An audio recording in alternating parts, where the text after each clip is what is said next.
Mhalunge MIDC मध्ये जे प्रशांत एलवंडे म्हणून जे तक्रारदार आहेत त्यांनी अशी तक्रार दिली की शशांक अगवणे आणि लता अगवणे जे आहेत त्यांचा एक JCB त्यांनी 2022 मध्ये खरेदीचा व्यवहार त्यांचा झाला.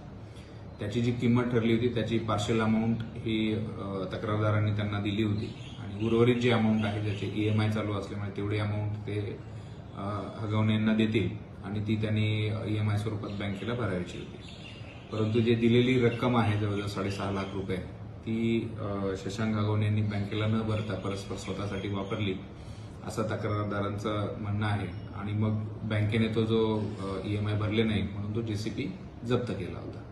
तर जप्त केलेला JCB जो आहे तो शशांक अगवणे यांनी सोडवून आणला, परंतु जे तक्रारदार आहेत त्यांना परत दिला नाही. म्हणून ज्यावेळेस हे तक्रारदार त्यांना JCB आणि मागण्यासाठी किंवा पैसे परत करण्यासाठी गेले होते तर त्यांनी त्यांच्याकडे जे लायसन्स वेपन आहे त्याच्या आधारे त्यांना धमकी दिल्याचं तक्रारदारांनी फिर्यादीमध्ये म्हटलंय आणि याप्रमाणे शशांक अगवणे आणि लता अगवणे यांच्या विरुद्ध फसवणुकीचा व धमकी दिल्याचा गुन्हा म्हाळुंगे MIDC पोलीस स्टेशनमध्ये दाखल करण्यात आला आहे. त्याचा पुढील तपास पोलीस स्टेशन मार्फत करण्यात येतो. याच्यामध्ये ही जी तक्रार आहे जुलै 2024 ची पूर्वीची असल्याने 420, 406, 506(2), 34 आणि आर्म्स ऍक्टचा सेक्शन 30 याप्रमाणे हा गुन्हा दाखल करण्यात आला.